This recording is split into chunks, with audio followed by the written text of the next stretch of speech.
नमस्कार, मैं हूं आपके साथ अंकिता शर्मा और आप देख रहे हैं बिहार की बात।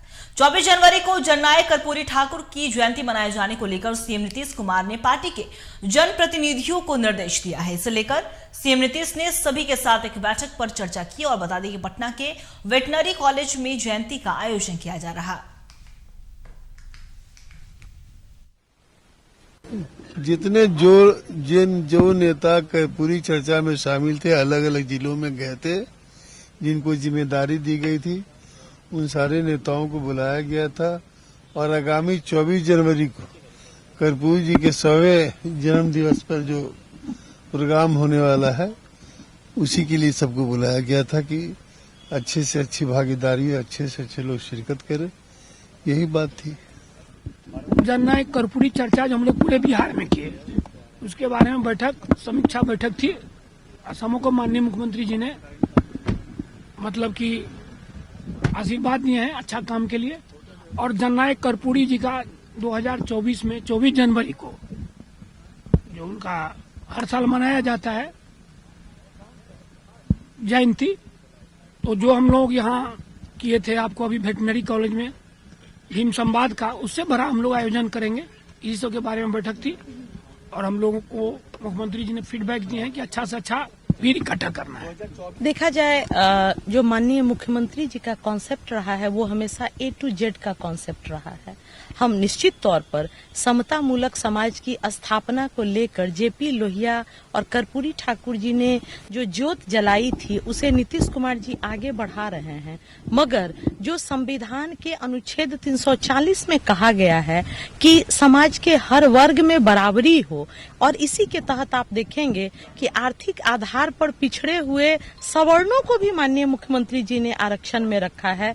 वहीं अगर दलित, महादलित, अति पिछड़ों में भी कमजोरी है तो उसको आरक्षण का सपोर्ट देकर समता मूलक समाज में बैलेंस करने की कोशिश की है उन्होंने।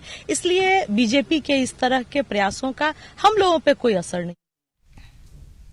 पूर्व सीएम जीतन राम मांझी ने सीएम नीतीश कुमार पर जमकर हमला बोलते हुए कहा कि सीएम नीतीश चुनाव के समय ही विशेष राज्य के दर्जे के मुद्दे को उठाते हैं और साथ ही नीतीश और लालू यादव को अपने पार्टी से इस्तीफा देने तक की नसीहत दे डाली है उन्होंने। वहीं आगे उन्होंने कहा कि राज्य में एनडीए की सरकार बनने पर बिहार में गुजरात मॉडल लागू किया जाएगा। ये बड़े भाई और छोटे भाई बिहार में लगभग 33 वर्ष तक राज किया, 18 वर्ष और 15 वर्ष। मेरा कहना है कि 33 वर्ष में भी अभी जो सर्वे कराए हैं उसमें कहते हैं कि लगभग 1 करोड़ ऐसे लोग हैं जो बहुत गरीब हैं और इसी को पैरामीटर मान करके कहते हैं कि विशेष राज्य का दर्जा मिलना चाहिए। तो कहने का मतलब ये है कि ये तो अपने ही नाकामयाबों का एक बखान कर रहे हैं। 1 साल, 2 साल, 3 साल, 4 साल, 5 साल, 10 साल किसी के राज्य के विकास के लिए बहुत काफ़ी है। और ये दोनों बड़े भाई छोटे भाई तो 33 वर्ष तक राज किया और उसके बाद भी करोड़ों आदमी हमारे के यहाँ वैसे हैं जिनको कि दोनों शाम का भोजन नहीं मिलता है। तो ये तो कलंक है। इन लोगों को अगर संवेदनशील होते तो इन लोगों को तो स्वतः इस्तीफा दे देना चाहिए था कि हम इसके लायक नहीं हैं। लेकिन ये लोग इस्तीफा न दे करके राजनीतिक बात करके एक स्टंट की बात करते हैं कि साहब अब विशेष राज्य की दर्जा देंगे, और जानते हैं कि विशेष राज्य की दर्जा न देंगे तो जनता में जाके घूमेंगे और कहेंगे कि भाई हम तो मांग रहे हैं, नहीं मिला, इसलिए हम बिहार का विकास नहीं किया। लेकिन 33 वर्ष में आप क्या।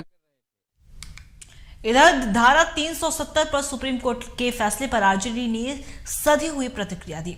आरजेडी प्रवक्ता एजाज अहमद ने कहा कि सुप्रीम कोर्ट के संपूर्ण फैसले के बाद जम्मू कश्मीर में संवैधानिक और लोकतांत्रिक व्यवस्था और भी मजबूत होगी। वहीं गृह मंत्री अमित शाह की ओर से विशेष राज्य के दर्जे की मांग को चुनावी एजेंडा बताने पर आरजेडी ने हमला बोला। सबको मान्य है। माननीय सर्वोच्च न्यायालय ने अपने फैसले में स्पष्टता 2 और निर्देश दिए। एक, जम्मू एंड कश्मीर को राज्य का दर्जा दिए जाने और परिसीमन करा करके जल्द से जल्द चुनाव कराने की केंद्र सरकार को दिशा निर्देश दिए हैं। हम समझते हैं कि इससे भारत के जो संवैधानिक व्यवस्था, भारत का जो लोकतंत्र है और लोकतांत्रिक व्यवस्था, वो जम्मू कश्मीर में भी मजबूत होगा बिहार को विशेष राज्य का दर्जा मिलना आवश्यक है और इस संबंध में केंद्र सरकार इधर उधर की बात नहीं करे, स्पष्टता बिहार और बिहारियों के हित में बिहार को विशेष राज्य के दर्जा देने की बात करे। बिहार को विशेष राज्य के दर्जा को लेकर जेडीयू एक बार फिर से रेस नजर आ रही है। इसे को लेकर जेडीयू के मुख्य प्रवक्ता नीरज कुमार ने कहा कि गुजरात के 9 जिलों जहां सिंचाई के समुचित साधन उपलब्ध है, वहां पर विशेष पैकेज कायम है। राष्ट्रीय औसत विकास दर हमारा लगातार कायम, विधानमंडल का सर्वसम्मत प्रस्ताव, तो बिहार को विशेष दर्जा से परहेज क्यों? गुजरात के 9 जिले को सुखाड़ के लिए जहां सिंचाई का समुचित प्रबंध हो गया, अब भी विशेष श्रेणी कायम है। महाराष्ट्र के विदर्भ और मराठवाड़ा को कायम है, तो बिहार की जनता अपना हक ले करके रहेगी। बिहार को विशेष राज्य का दर्जा हमारा संवैधानिक हक है, जनभावना है, राजनीति का पैतरेबाजी नहीं, बल्कि मुंह से किए गए आदरणीय नरेंद्र मोदी के गारंटी। पटना में अमित शाह के दौरे के बाद जेडीयू अमित शाह पर हमलावर है। पार्टी के प्रदेश अध्यक्ष उमेश कुशवाहा ने बीजेपी को झूठे वादों और जुमलों की पार्टी करार दिया। उन्होंने कहा कि नीतीश कुमार वोट नहीं बल्कि वोटरों की चिंता करते हैं। से परिणाम आया था 2020 का, उसी समय से हम लोग चुनाव की तैयारी कर रहे हैं। ठीक है, दिन रात कभी हम लोग उसको लेके हम लोग आगे कैसे विकास करते हुए आगे कैसे हम लोग काम करें, और विकास के लिए हमारे नेता समर्पित हैं। हमारे नेता कहते हैं कि हम वोट की चिंता नहीं करते, हम वोटरों की चिंता करते हैं। वो काम में विश्वास करते हैं, काम करते हैं, उनके तरह नहीं है अमित शाह मोदी जी की तरह कि बस वो सिर्फ बोलते हैं, प्रवचन दे जाते हैं और बात उनकी समाप्त हो जाती है। जो वादा कर देते हैं सब जुमला हो जाता है। लोक जनशक्ति पार्टी रामविलास के राष्ट्रीय अध्यक्ष चिराग पासवान एक निजी कार्यक्रम में गया पहुंचे। उन्होंने पत्रकारों से बात करते हुए कहा कि भारत के गृह मंत्री अमित शाह पटना पहुंचे थे और मुख्यमंत्री के साथ उनकी मुलाकात हुई। मैं जानना चाहता हूं कि मुख्यमंत्री ने उनके सामने आके क्या क्या बातें रखी हैं।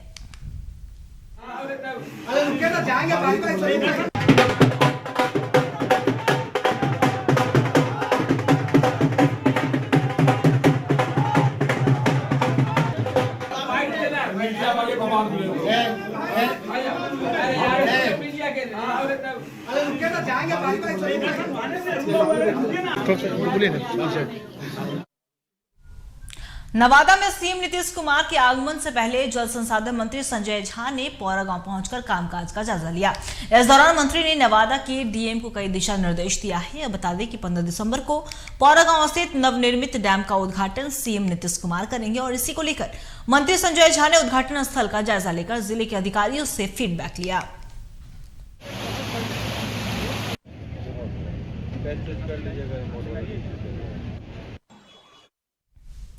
बिहार में औद्योगिकरण को बढ़ावा देने को लेकर राजस्व और भूमि सुधार मंत्री Alok Mehta land conversion portal का शुभारंभ करने पहुंचे, जिसमें बिहार के उद्योग लगाने को लेकर भूमि की पूरी जानकारी होगी। मंत्री आलोक मेहता ने बताया कि अब मूल्य राशि के 10% शुल्क देकर भूमि लिया जा सकेगा। कृषि भूमि गैर कृषि प्रयोजनों के लिए संपरिवर्तन अधिनियम 2010 के अंतर्गत लैंड कन्वर्जन पोर्टल को आज लॉन्च करते हुए हमें बहुत खुशी हो रही है। और इस पोर्टल के लॉन्च करने का उद्देश्य है कि कोई भी बिहार में जो औद्योगिकरण की तरफ बिहार बढ़ रहा है, तो गैर कृषि कार्यों के लिए जमीन के संपरिवर्तन की जो आवश्यकता होती है, उसमें काफ़ी समय लगता था और विभिन्न कार्यालयों में जाकर समय जाया करना पड़ता था। अब जनता की इस कठिनाई को देखकर ब्रेक के बाद स्वागत है आपका बड़े खबरों की ओर। समस्तीपुर जिले के मोहिदाउद्दीन नगर के महदीपुर में व्यवसायी रामकुमार चौधरी के घर भीषण डकैती की घटना को अंजाम दिया गया। आधा दर्जन से अधिक हथियारबंद अपराधियों ने परिजनों को बंधक बनाकर घर में रखी 1.5 लाख रुपए नगद समेत लगभग 8 लाख रुपए से अधिक के जेवरात लूटकर फरार हो गए।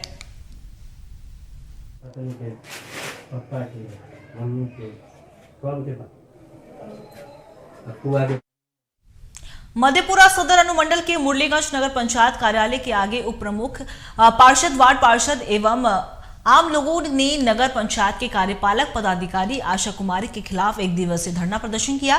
धरना दे रहे वार्ड पार्षदों और आम लोगों का कहना है कि कार्यपालक पदाधिकारी की ओर से उन लोगों को किसी भी तरह के विकास संबंधित कार्यों के बारे में जानकारी नहीं दी जाती है। वार्ड पार्षदों की बैठक में भी नहीं बुलाया जाता और साथ ही लोगों ने कहा कि कार्यपालक पदाधिकारी के मनमानी के खिलाफ एक दिवसीय धरना दिया गया।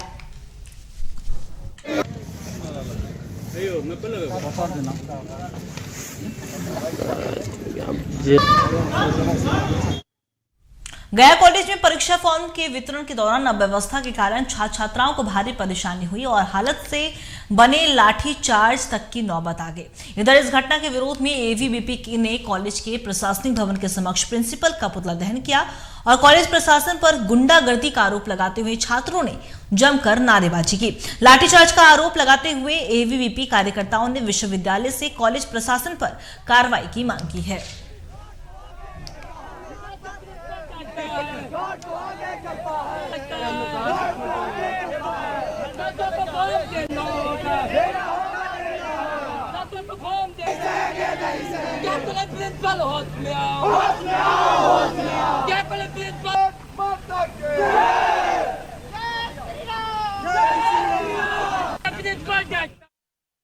मुजफ्फरपुर में उत्पाद विभाग की टीम को एक बड़ी कामयाबी हाथ लगी। उत्पाद विभाग की टीम ने एक बड़े कंटेनर में लदे भारी मात्रा में शराब को जब्त किया।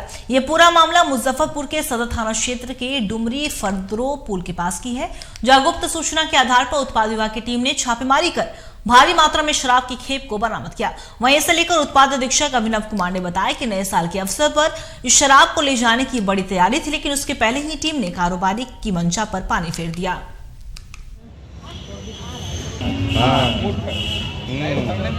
उत्पाद विभाग मुजफ्फरपुर द्वारा कल देर रात्रि एक बड़ी कार्रवाई की गई है, जिसमें एक 12 पहिया कंटेनर ट्रक है।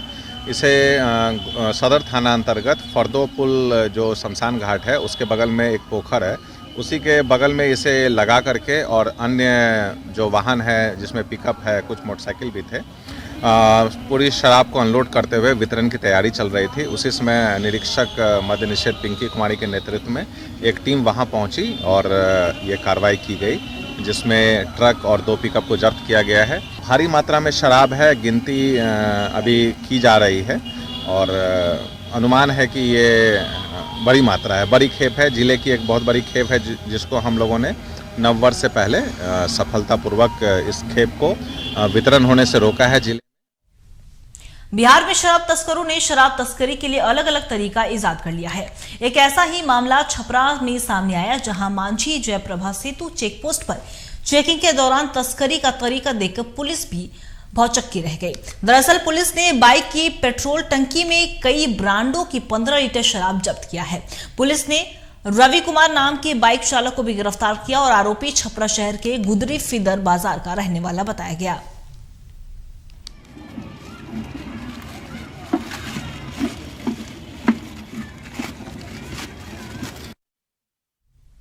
इधर अवैध ड्रग्स कारोबार में पैसे के लेन देन को लेकर हुए विवाद में 2 अपराधियों ने मिलकर एक युवक की हत्या कर दी। मामला गया जिले के मोहनपुर थाना क्षेत्र से जुड़ा हुआ है। मामले को लेकर बताया जा रहा है कि अपराधियों ने पहले युवक का अपहरण किया, उसके बाद उसकी हत्या कर दी। हम लोगों ने 2 जगह रेड भी मारा, यह सूचना पाके कि वहाँ पे डोडा हो सकता है। तो 2 लाइन होटल्स थे और ये दोनों लाइन होटल्स जो थे ये अरविंद यादव खुद मैनेज करते थे, तो इसीलिए वहाँ पे हम लोग जाके पूछताछ करना शुरू किए और जब वहाँ पे सर्च हुआ तो वहाँ पे हम लोगों ने तकरीबन 39 किलोग्राम डोडा और 600 ग्राम गांजा, 500 ग्राम अफीम भी बरामद किया। यह जो ये करणजीत सिंह ढाबा एवं नवदीप सिंह ढाबा पंजाबी ढाबा था, जहाँ पे हम लोग रेड किए थे और इसके लिए अलग से केस हुआ है मोहनपुर थाना में, जिसका कांड संख्या 1059